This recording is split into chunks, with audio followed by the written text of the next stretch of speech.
No matter your age, your plan for retirement can start today.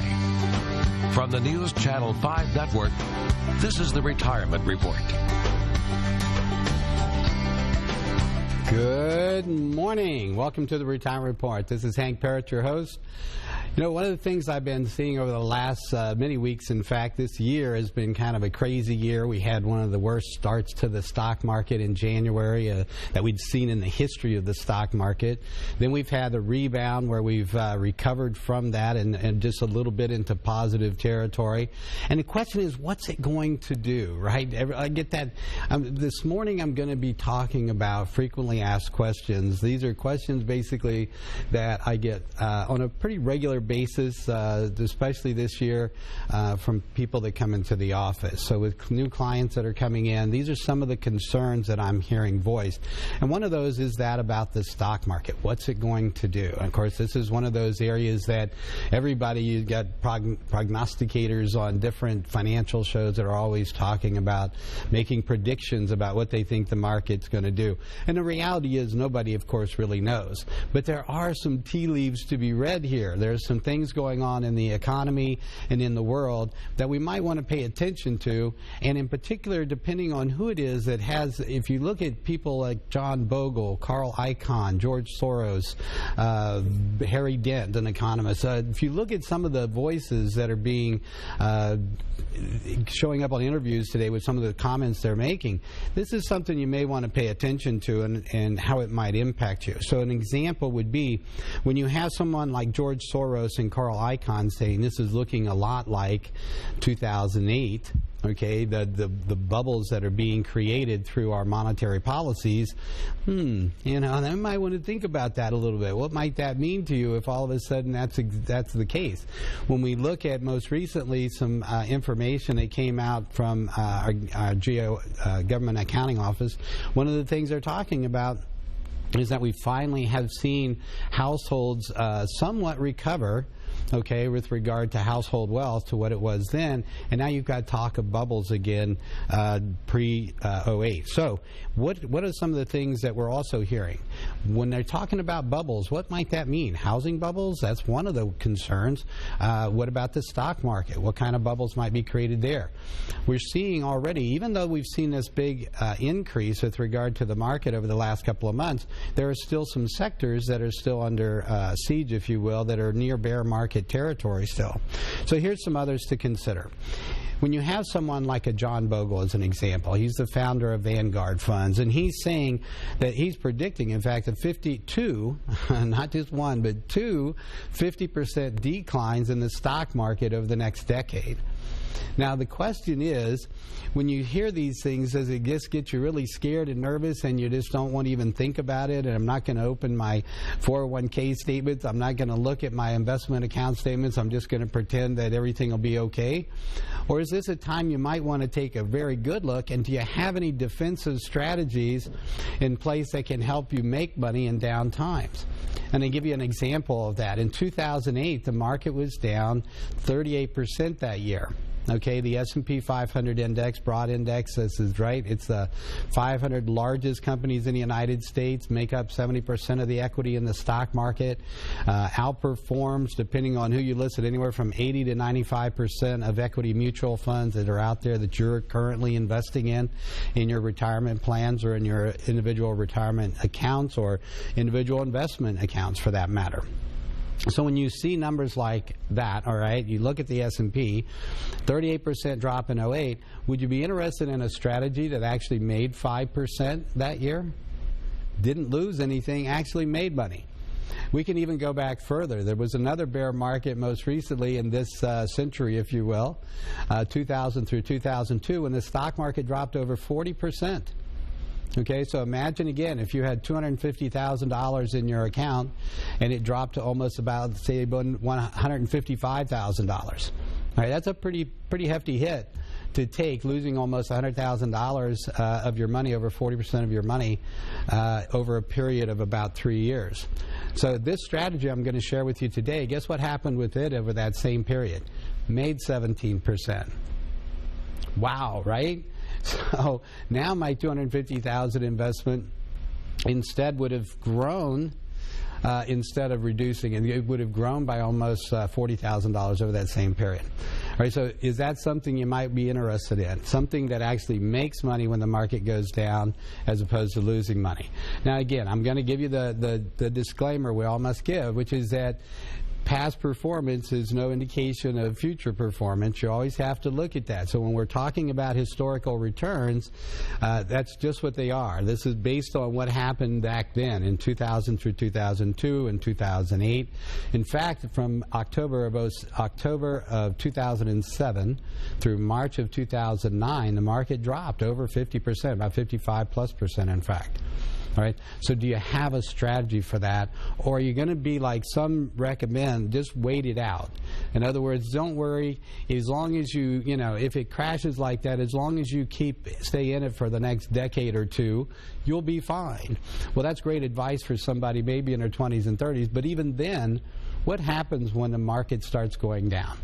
All right, when you see a drop, for instance, of 10%, you might say, oh, that's a terrible year, but I'm okay, it'll come back. And then the next year, it drops 13 or 14%, and now you're getting really nervous. Some may have even said, to heck with this, and gotten out of the market at that point, right? This is human nature. Do you really stay put?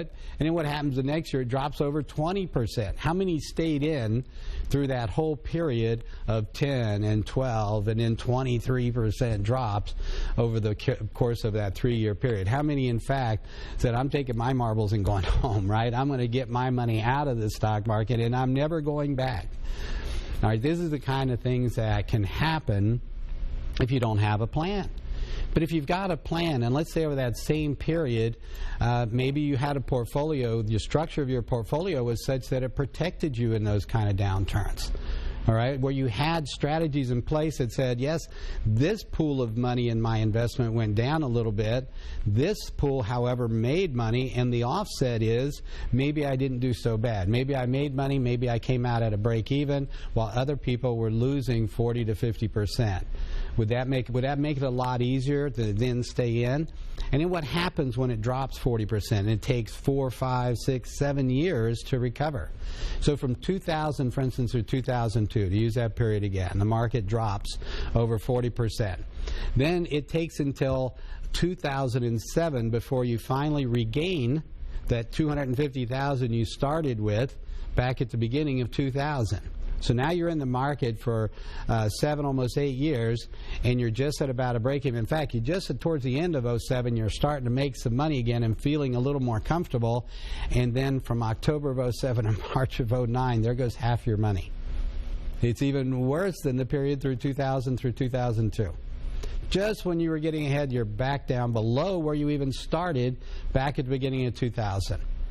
Now what happens? Now we're another 4 or 5 years, right, before we recover. So all of a sudden we're in the market for 11, 12 years just to get back to where we started in 2000. And by the time it was actually about 11 years, just to get back to where you are at the beginning of 2000. And when you adjust for inflation, of course, you're actually still behind in terms of the actual purchasing power of those dollars.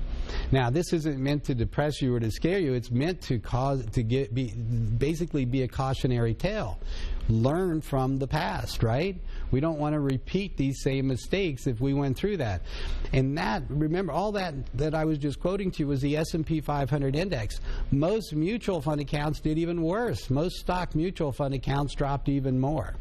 All right. So how do you protect yourself? And there are strategies, and I'm going to share those with you today. As I have in the past, I've talked about some of these different ones. A lot of times it's also about blending strategies. It's not that there's one way that works in all conditions. Therefore, since we don't know whether the market's going to go up or whether it's going down, how about we have a strategy where we benefit either way? And this could be a combination of strategies that makes this work, all right? So we're going to get into these strategies and more about how to maximize your dollars. The more you keep, right, that's what's so important. It's not just what you make, it's what you keep. I'm going to share some great strategy with you this morning, but first a quick break. Join us here. We'll be right back on a Retirement Report.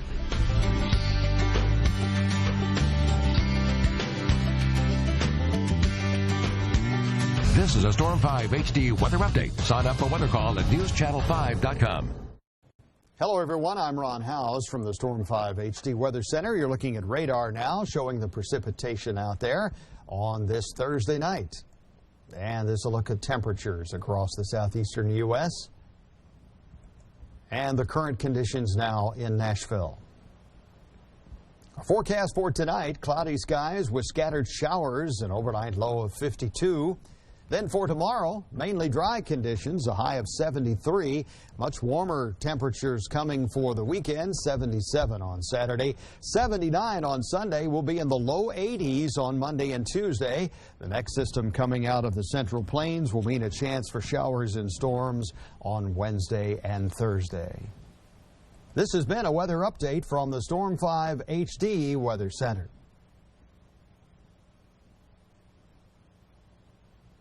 If you spend any amount of time at the great outdoors, hunting or fishing, you need to watch Southern Woods and Waters on News Channel 5+. Join host Hugh McNaughton and our area's top sportsmen as they share their experience and knowledge. Southern Woods and Waters is all about Middle Tennessee, and it's live. Call in with your questions. Whatever the season, that's what they're talking about. Tune in to Southern Woods and Waters Thursday night at 8, or catch the encore presentation Sunday night at 8 on News Channel 5+. Morning news constantly evolves. It's breaking news all the time. We have things happening. We're monitoring the scanners. I'm calling my contacts. We have our reporters in the field. Every little thing that happens can affect someone as they head out that morning. See, right now, my cell phone's beeping right now. I have had calls from detectives on the scene of a crime literally seconds after it happened. Spoken with police. We break in, format. Nick, what do we know? There is no format. It's when it happens, we go with it. Good morning. Welcome back to the Retirement Report. I'm Hank Parrott, your host. All right, I was sharing with you a bunch of things about, if you will, predictions from some very big names in the investment world, talking like John Bogle and by the way, Dr. Robert Shiller won the Nobel Prize in economics for his equity research back in 2013, just a couple of years ago. There's a thing called the Cape-Shiller Index, and it predicts what type of returns you can expect from the U.S. stock market. And if you combine what the Shiller Index, which has been very accurate, hence the Nobel Prize, right? In addition to that, you've got John Bogle, again, the founder of Vanguard Funds, and you're hearing numbers that they're saying basically the U.S. stock market over the next decade, the expectation is for returns around maybe 4%. Okay, now think about this. That's the S&P, right? As I said, the S&P outperforms 80 to 95%, depending on what statistics you're looking at, of equity mutual funds out there. So let's take a look at this. There's a recent report that was kind of interesting, comparing over the last 20 years, in fact, what type of returns did the average investor make. And I've shared with you before a report from Dalbar, which goes into that, and it breaks it down even further. It looks at the last year, 3 years, 5 years, 10, and so on. What we're looking at over the last 20 years, average investor earned about 2%, okay, on their investments. Now, if you look at that, to put that in context, let's just look again at the last century. From 2000 through 2016, the S&P 500 index earned about 3%. Okay, so again, from the beginning of 2000 to the end of 2015, you've got an average return of about 3%. It was actually under 3%. That's the S&P 500 index. Again, that outperforms most investors who actually earned over that same period less than 2%. Now, when you've got inflation right around that same range, and that's using CPI, what do we know, right? Consumer Price Index, or CPIU, Consumer Price Index Urban. But if you're looking at the CPI, the Consumer Price Index, which does not count food and energy, gas for my car and the groceries and all that, well, that's kind of important. This is where, when you look at an index such as the American Economic Institute puts out, called EPI, or Everyday Price Index, you see a little different picture. What did it tell us, basically? It tells us that people are making less than their money. If you, in fact, put taxes and inflation together, they're losing money. The purchasing power after taxes and inflation are taken into account goes down in value. That's investing in the market with all that volatility, Okay, and this is normally the haven for going into to stay ahead of inflation. So what are you to do? Because what are banks paying? What do you get on a CD? Okay, a 10-year CD, maybe 2%, if that.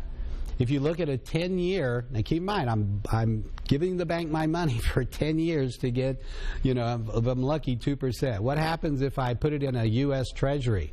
1.78%. Okay, well, that's not going to help me stay ahead of inflation and taxes, is it? The opposite. I'm actually paying them money to hold my money. In fact, one of the questions I get asked a lot of times with new clients coming in is this whole talk about negative interest rates and what that means. In essence, where banks are having to pay the reserve to hold their money overnight. Okay, well, what does that mean to us? Well, think about it this way. And even though we're not there yet, there are others that are. In Japan and other parts of the world, we're seeing negative interest rates. I think Switzerland is another one. So what they're doing is they're saying, okay, we're going to charge you to hold your money safe for you. Because why do they want to do that? Because they know people don't want to do that. The banks aren't going to want to do that. They're trying to make the banks loan people money. They're trying to get that money out into the system. They're trying to say, don't give it to us because we're going to charge you. Go get it out there and put it to work. Take the risk when you do so that you may not get it back, because what's happening? They're going to have to lower their standards maybe of who they loan to accomplish those goals. So they're pushing this to try to then spur up the economy by getting that money moving out there. So that's the concept. That's the idea. How well has it worked? Well, not so great so far. But these are things that the central banks are looking at in their desperation to try to do something to improve the economy, not just here, but in other parts of the world. And Janet Yellen recently was asked in a congressional hearing, had you considered negative interest rates? This was, remember, in December, we had that 25 basis point increase. And then they say, oh, man, that was a bad idea, right? Look what happened, and we're going to, we're dialing that back. We're going to postpone, at the least, doing any other increases for the foreseeable future.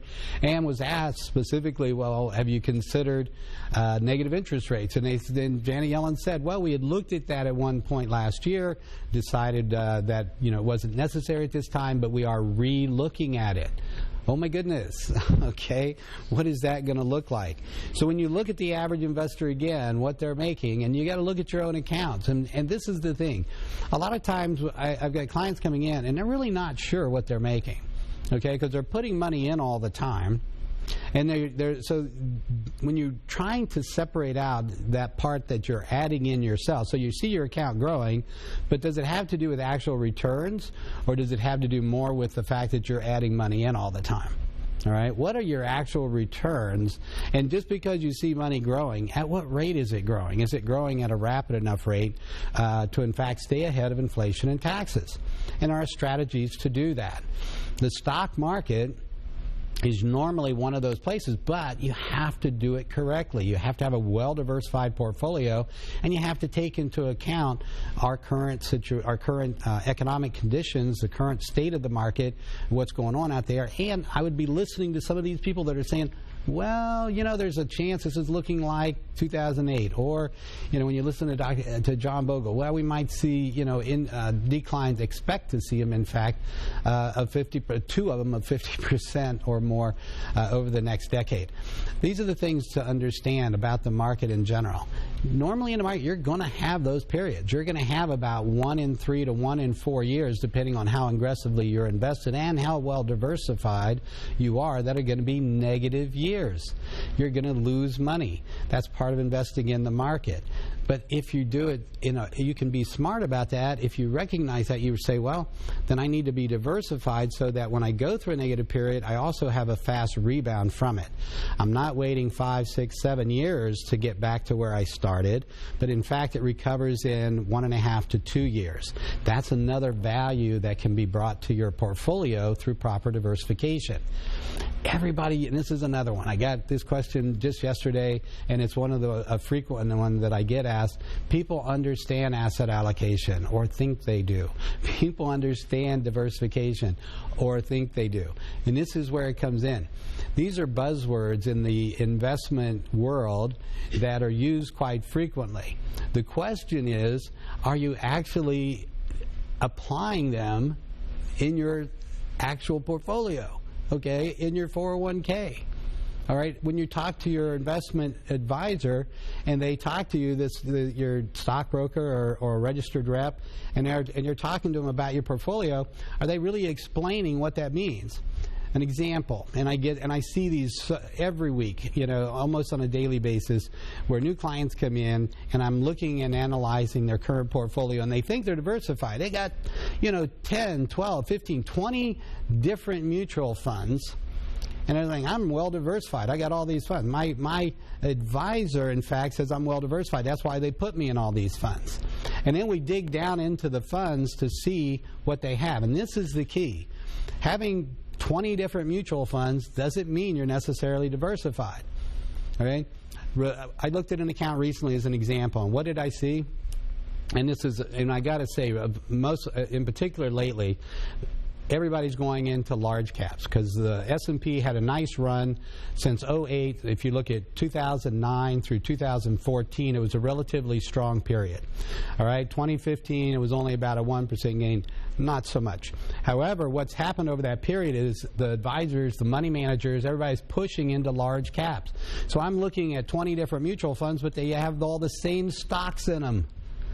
There's not diversification. If you own 20 of the same thing, okay, they may have a different name, but when you look inside that fund and see what stocks are actually in it or what bonds are actually in it, you see, maybe I'm not so diversified. All right? So some of the dangers that happens is all of a sudden you get heavily weighted in large caps at a time when the market is potentially poised for a bear market. I mean, we don't know if it's going to be in this next year or not, but we know that after that long a run, it's due. So if I'm heavily weighted in large caps, I'm not well diversified. I don't have small caps in there, small companies. I just got large companies. I don't have, growth and value blended together. I don't have, maybe in some of these instances, they had very little in international and domestic. So when we look at portfolio design, all right, this has a lot to do with it as well. One of the Nobel Prize winners in 2013, Dr. Eugene Fama, developed what's known as a three-factor model, and that has a lot to do, it's a proven method of portfolio design. We improve upon that, though. We take this proven method, and then we look at the Shiller proven method, and then we look at the J.P. Morgan proven method, and we say, maybe if we blend all these methods together, we're going to have a portfolio that actually is going to give us more balance no matter what the market does. So we're not guessing, is the market going to go up, is it down? We're going to make money either way, all right? That's the smart way to go about being diversified. And when you look in your portfolio, and this is one of the things, if you come in to see me, this is one of the things that that I do as a part of with all new clients, anyone coming in off the show as well. We do an investment analysis where I pull out reports for you, and I show you what stocks you hold. I show you if there are cross holdings as well within those stocks. In other words, if you own a bunch of different mutual funds, but they own the same stocks, I'll be able to show you and which ones they are, as well as we'll dig into the bond thing. And we're going to be taking a break. When we come back, I'm going to talk to you more about that bond part, because bonds are normally a great offset with stocks to reduce volatility and risk in a portfolio. However, I'm looking, most recently in particular, at a lot of people coming in that when I look at their accounts, their bonds are not reducing risk and volatility, they're actually adding to it. So if someone came to you and said, hey, do you want to invest in some junk bonds? You'd probably say, no way. Do you want to loan me your money and I'll give it back to you in 30 years? You're going to say, no way do I want to do that. And yet in many of these mutual funds, that's exactly what's happening. All right? Do you know what's in your portfolio? Would you like to know? When we come back from this break, I'm going to share with you a way to do that, all right? A way for you to find out what you have so you know what to expect in the event of whatever is going to happen in the market, and how to protect yourself and have the right strategy so that you're going to win no matter what happens. So join us here. We'll be right back on the Retirement Report.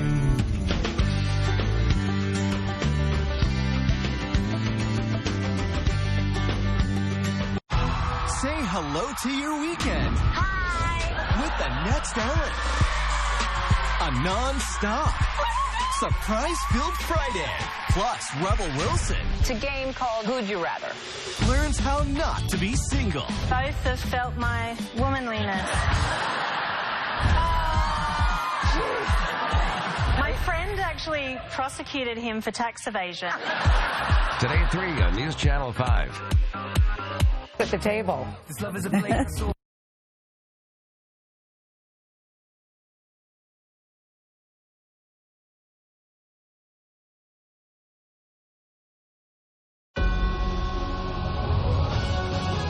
From your news and information leader, this is a News Channel 5 update. Good morning, everybody. Steve Hayslip here. 8:25 is your time. We've got a couple of updates here from the newsroom. In the news, Vanderbilt police are on the lookout now for a car after a student was the victim of an attempted robbery overnight on the Vandy campus. Officers say the student was walking along 25th Avenue South when a white sedan stopped and one man confronted him. You see a picture of the car right there. He asked for his money and other items, threatened to pull out a gun. The student quickly walked off and was not harmed. If you have any information or you recognize that white Crown Vic, it looks like, call Vanderbilt University Police. Several students in Williamson County are facing felony charges this morning.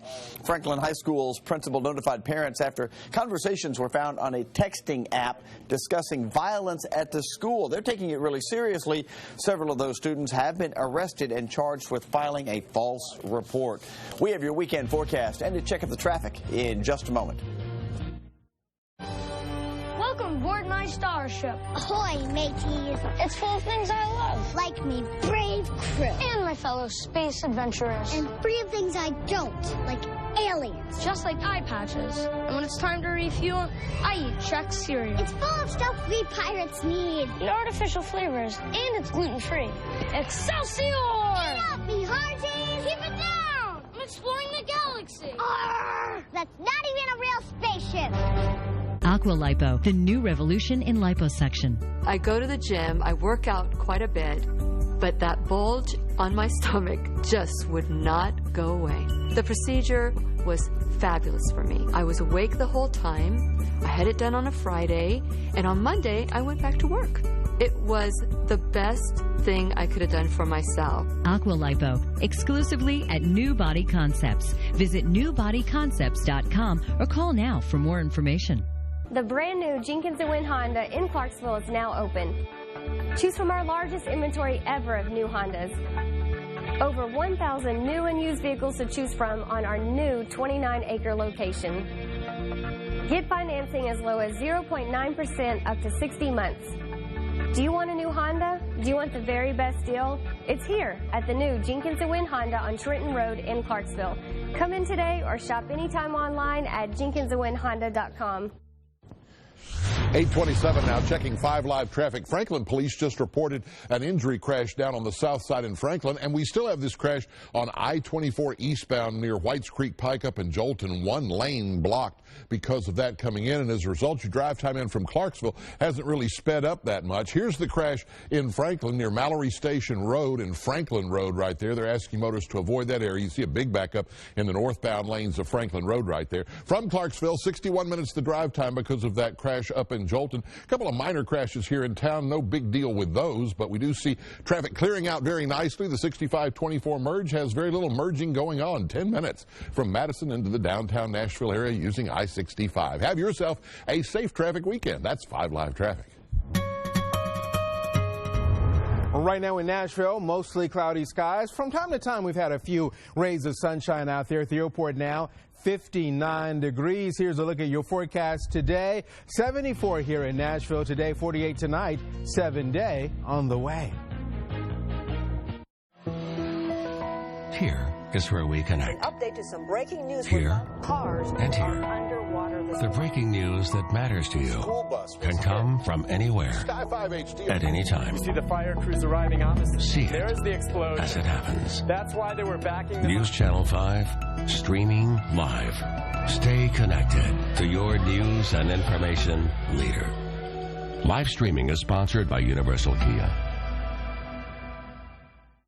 Stay safe, stay alert, stay connected to the News Channel 5 network. Good morning. Welcome back to the Retirement Report. I'm Hank Parrott, your host. I've been talking a lot about investing this morning, about ways that you can protect yourself in down markets, how to, in fact, construct a retirement plan, which includes, of course, your investment plan, where the money is going to come from, to make sure, in fact, that whether the market goes up or the market goes down, you're going to make money. Because if you ask, do we know what's going to happen next year? So even though you have a lot of predictions that are saying, and these are some pretty smart people that are making these predictions with a lot of experience, saying that we could see some pretty big drops in the market, in particular over the next 8 to 10 years. When you talk over the next year or two, even though, again, headwinds, right? Election year is usually an uncertain time in the market, so you might see more headwinds with regards to the stock market. There are other factors going on out there that could also impact the market in a negative way. Right now, we're seeing a nice little bump in February, March in particular. We see, and going into April, but still a lot of volatility. We're still in this range that we can't seem to break out of one way or another, and it doesn't give us a lot of direction as to what to expect. So the question, and even there, again, I'm not one of those who say, oh, I think the market's going to this, I think the market's going to that. I may be a little more bearish in the short term than I am, say, in the long term. I do believe, with regard to some of these things that I'm seeing, when I look at the Shiller Index and what John Bogle says about the returns over the next 10 years, it's kind of hard, and people like Warren Buffett have said similar things. You don't want to ignore those completely. You say, well, what is it about? Well, I need to develop a plan. Because if that happens, I want to make sure I'm going to be okay, and I'm going to still make money, and I'm going to stay ahead of inflation and taxes and increase the purchasing power of my dollars. And there are ways to do that. Now, there's something I want to share with you. As a frequently asked question, this is one of those that comes in as well. And in particular, because of the tight deadline, I'm going to go off track a little bit here with regard to the investments for a moment. I want to share with you something that's coming up with regard to Social Security. Because this is another area for concern, and it's a big deal because it could mean thousands, tens of thousands of dollars to you based on your decisions. So there are two things. There's a new recent rule that was changed with a recent tax act, okay, and this was the Bipartisan Budget Act of 2015, all right? When that was signed in law on November 2nd of 2015, there's some things that it changed. One of them is called restricted application.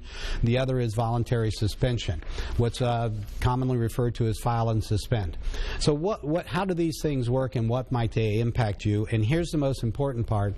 I want you to pay real close attention and write down these dates, all right? April 30th, 2016, the end of this month, okay? We're getting up very close to this time, this cutoff. If you don't, some actions you may be able to take could make a huge difference in money to you. If you miss that deadline, it's too late. So pay attention. May 1st, 1950, all right? That's first one. If you were born May 1st, 1950 or earlier, then you can still file and suspend. Now, what that means is, let's say that means you're going to, by the end of this month, be 66 years old. Okay? So if you're already 66 or beyond, or going to be 66 by the end of this month, then, now you may not want to take your benefits yet, but you can file as if you did, and then suspend, saying I want to wait and take them later. This can help you with a number of regards. One, being able to potentially lump sum later if you change your mind, but also it gives the ability for a spouse, okay, so for a married couple, the one spouse could file and then suspend, meaning I don't want to take my benefits after all. This allows the other spouse to then file for benefits, okay? Now here's that first spouse's earnings. Now this is where the restricted application part comes in. Restricted application after, and this is real important again, after the individual reaches age 66, that's your full retirement age, okay, right now. So on or before, if that spouse is going to turn 66 on or before January 1st of 1954, okay? So understand again, if you're right now in that age, maybe you're 62 years old, in other words, and you're going to turn 66 what you can do is file that restricted application at age 66 as long as you make this deadline. So restricted applications create the opportunity for one member of a couple to claim a spousal benefit and grow their own benefit to take later. So what does this all mean? Let's just say again, I got a couple. One of them's 66 or will be by the end of this month. If you turn 66 after the end of this month, unfortunately you cannot do file and suspend. So if you're 66 before that or older, and whether you file and suspend, if you're not already taking your benefits, if you're already taking your benefits, then your spouse is okay to do the restricted application. And here's where the most important part comes in on that restricted application.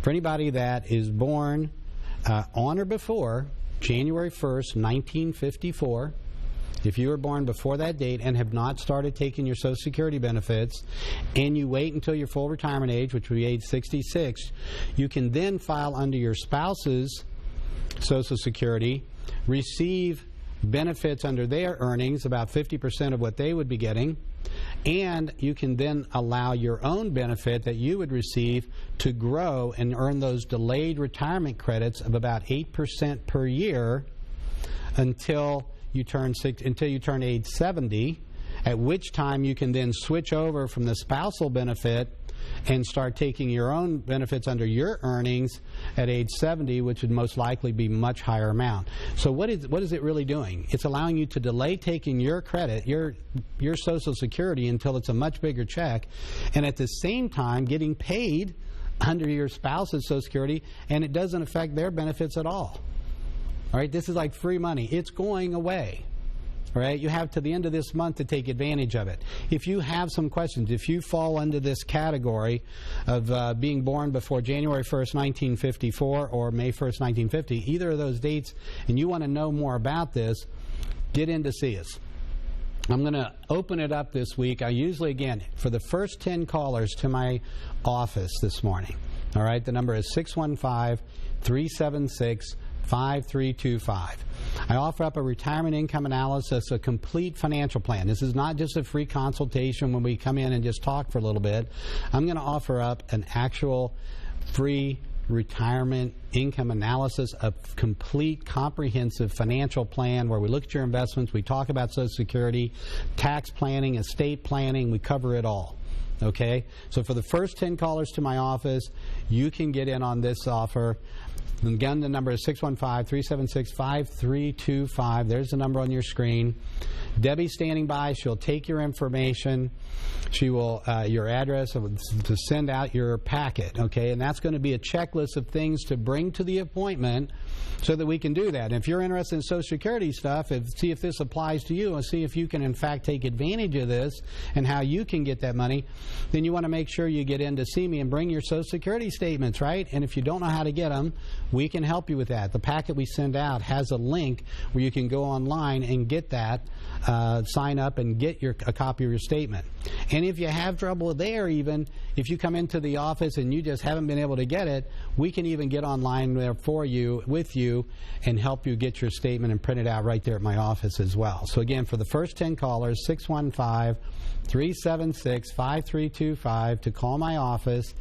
We'll get that packet out to you, and I'll also send you a free copy of my book, 7 Steps to Financial Freedom and Retirement. It's got a lot of great information in it. It talks a lot about the planning that we do, and we're going to go into more detail than what's covered, of course, in the book as well for you. So again, be one of those first 10 callers, and I'm going to expand it out because of the deadline.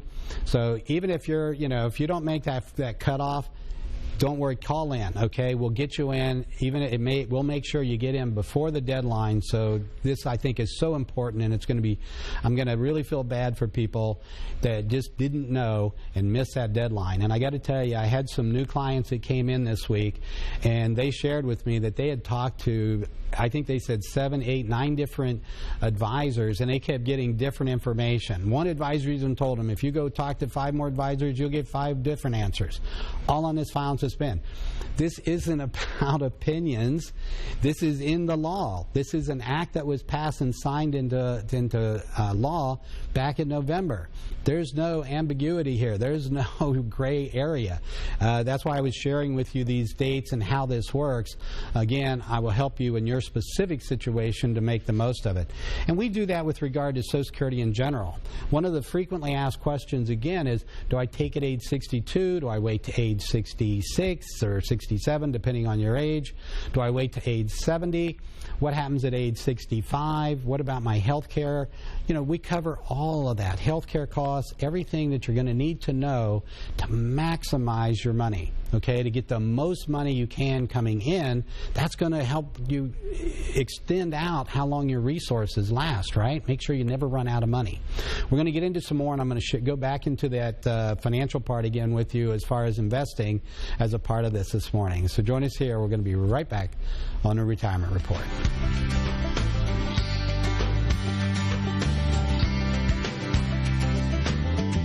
Attention homeowners, we're looking for 30 homeowners to participate in our home evaluation program. Now, you may remember we started out looking for 50. We're down to 30. Think about this. Clogged gutters can cause more damage than you might think. The damage just doesn't stop at the roof, the landscaping, or the siding.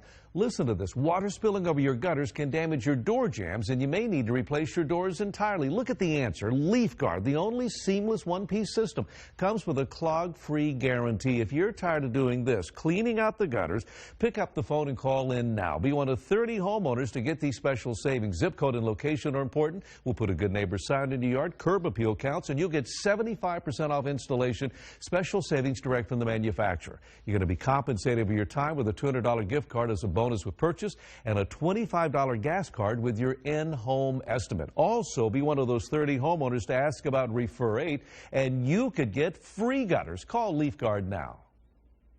Middle Tennessee has spoken. Ponce Law was voted Nashville's best law firm in the Tennesseans Toast of Music City Reader's Choice Awards. Thank you, Nashville, for this incredible honor.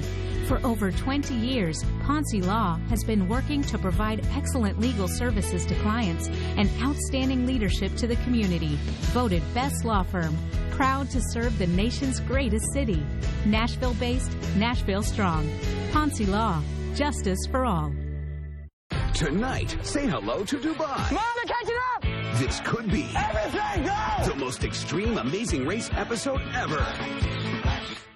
As teams try not to become this guy's monstrous! Shark bait. I was expecting full-on panic attacks. Plus, get ready for the ultimate plunge.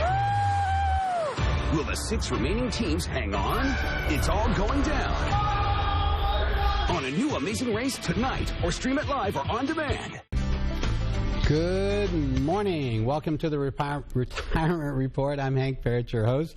All right, before we get back into things, we're going to go to the phones, and this is not the right number. There we go. William, welcome to the Retirement Report. Good morning. How are you doing? Very good, sir. How are you today? Okay. I wonder if you've ever been asked this question before. Is there any advantage to taking a required distribution at one time of the year as opposed to another? So I'm gonna just answer first off what I'm thinking. You've already taken your first one. Is that correct? It's due this year, and I can't. Just okay. Well, then this is important. And 70 at 70 and a half, you have so this is the year in which you turn 70 and a half, right? Yes. Okay. So you actually you can take it this year. And as far as at what point of time in the year, there are some considerations based on how the money is invested that you may want to consider. Okay? With regard to the tax impact, it doesn't matter. But on the investment impact, that could have, that is something to consider. So if your investment, for instance, and there are certain cutoffs. So if you're invested in the market, you might think, you know what, I think the market, depending on your view, you may say, well, maybe the market's going to be lower, so I'll take it out now. Okay? Or maybe it'd be higher, so I'll wait.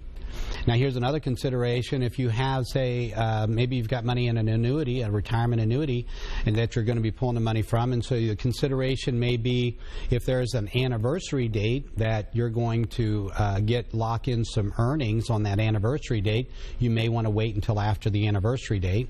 So those are the investment type questions that we would get into first off. Now, the next part is the tax implications. All right, so at 70 and a half, you actually have until April 1st of next year to take that minimum distribution. And sometimes that can make sense, and I'll give you an example.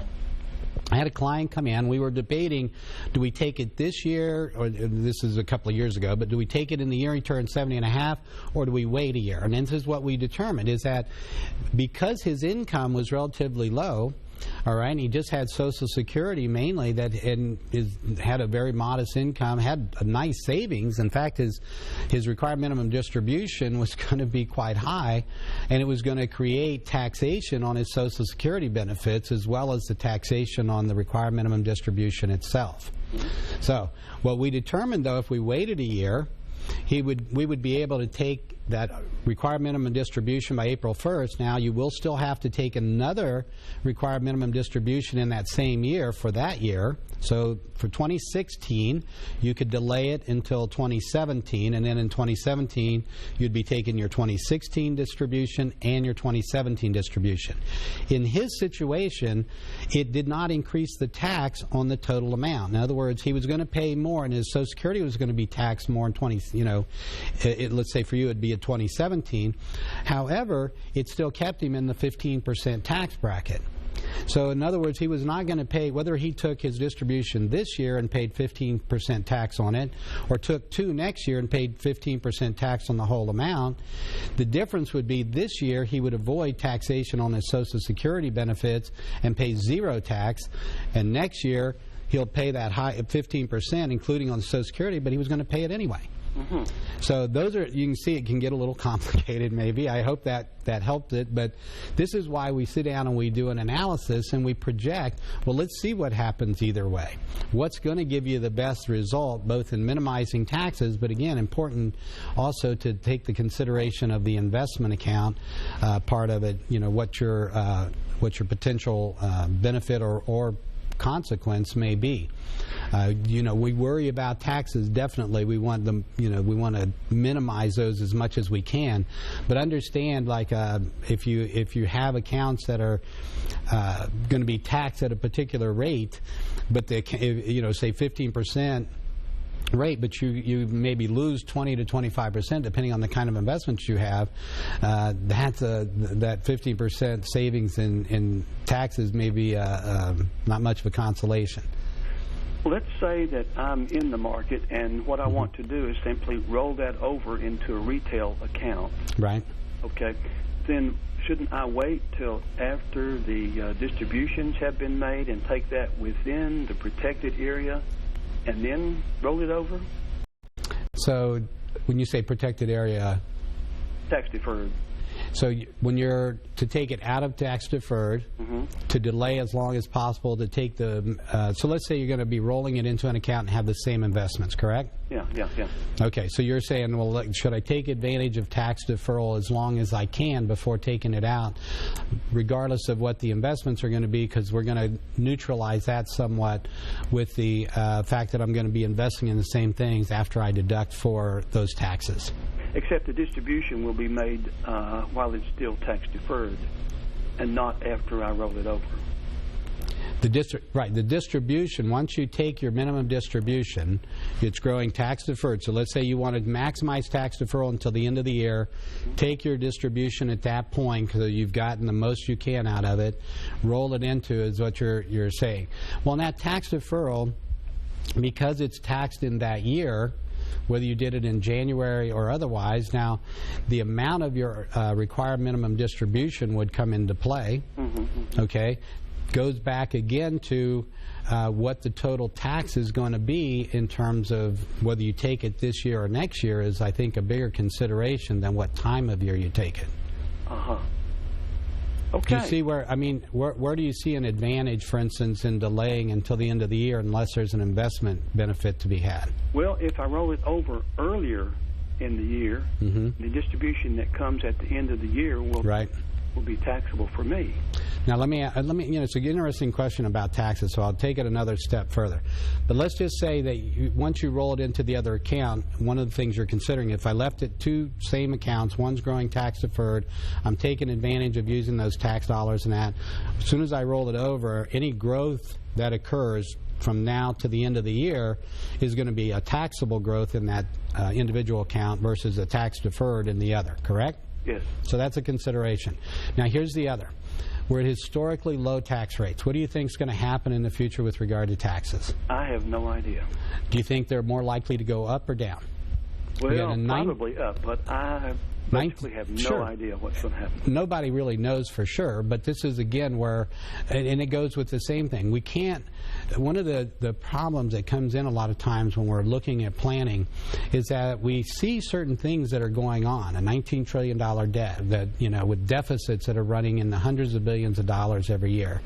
We see this amount of debt, and we know that we may not connect with that. We may not, you know, see that, yes, it has to be paid back, and how are they going to pay it back? Does it have to do maybe with taxes? All right. Did you realize we're at historically low tax rates? Do you feel like you're paying, you know, would you in fact think you're paying too little or too much in tax right now? Well, it sure seems like a lot, but I guess historically, in perspective, like you said, it's not that much. Right. You go back, in fact, less than 20 years ago, you would have been, you know, making that 15% bracket at $50,000 a year would have been 28%. Mm-hmm. Would have been twice as high. Mm-hmm. And there wasn't a 10% bracket back then as there is today, so, which everybody benefits from. So that should be part of your overall planning. And with regard to your question today on that tax deferral versus one versus the other, I don't know how big the required minimum distribution is going to be, but I think I would be more concerned about the benefit this year versus next year, taking one this year versus the two next year, and I would be more concerned again about the potential on the investment side, what may happen there. This is the time, you know, I don't know how you're invested now, but it might be a good time when you're asking these these tax questions to also be taking a closer look at your investment portfolio as well and see what risk is in there. Sure. And, you know, one of the things when clients come in and we do the analysis, actually run the return for you both ways. Mm-hmm. So if you were concerned, the best way to do it is just run the tax return. If you do it now or if you do it later, what's the potential in growth that you're looking at and the impact that might have on your taxes? Again, not knowing if we're talking, you know, $1 million plus accounts or if we're talking hundreds of thousands of dollars in terms of that RMD, if it's only going to be in the, you know, 8 to 10,000 or if it's going to be 50, 60,000 or more, obviously, you know, a different impact. Okay, excellent. All right. Thank you. Thank you, William. Have a good day. Bye. Bye. This is one of the reasons I do the I offer up for people to come in. And it's, you know, I try to give you as much information every week as I can because I really, really, really want you to get the most benefit you can from these shows, and I want you to learn things. But a lot of times what you learn, this is information that gives you some guidelines, gives you some rules, like I was sharing with regard to the Social Security just now and talking about required minimum distributions. It varies with each person. I've got, you know, sometimes it's good to delay. I would say that that's less times than it is to take it in the year in which you're going to, you know, usually qualify to take it. But we don't know until we sit down and we actually do a complete analysis and run the numbers, and we run tax returns. You know, I get with an accountant and I go ahead and I say, okay, here's what we're thinking of doing. If we do it this way, what's the tax impact? And if we do it this way, what's the tax impact? Because there are other things in the tax code that can trip us up. There are other things like alternative minimum tax that can be triggered. There are other things like taxation of your Social Security benefits that we have to take into consideration. So all of that comes into play when we're making a decision about when to take that required minimum distribution and how to take it, and also with regard to the investments and the like. So again, I'm going to offer it up for the first 10 callers to my office this morning, 615-376-5325, do a complete retirement income analysis. That includes tax planning, answering questions like this for your specific situation, and things like Roth conversions. Is that something that you may benefit from? And how do RMDs, you know, affect Roth conversions? Another important factor, in particular depending on how long it is before you start implementing your plan. So again, for the first 10 callers, there's going to be a free comprehensive financial plan. All right, call the office, 615-376-5325. Show you how to maximize your Social Security benefits, how to minimize taxes, how to make the most of your investments, minimize risk. There's a thing called longevity risk. Have you even considered it? Do you understand it? It's important. It's gonna have an impact on you. Sequence of return risk. Is this something you've even heard before? And has anyone addressed it with your planning? Again, very important. So again, for the first 10 callers, we're going to answer all these questions for you. 615-376-5325. Send you out a free copy of my book as well, 7 Steps to Financial Freedom in Retirement. Going to give you a view into your financial future. Based on the decisions you're making today, what that's going to look like for you 10, 20, 30 years down the road, and how you can improve that picture with some proven strategies to make it even better, to make sure you can maintain your standard of living and quality of life no matter how long you live. A lot of these decisions, too, for married couples, this is so critical because the decisions you make, it's not just for when one predeceases the other, you want to make sure that surviving spouse is also able to maintain their standard of living and quality of life. So we're going to get into that some more as soon as we return from this break. Join us here. We'll be right back on the Retirement Report.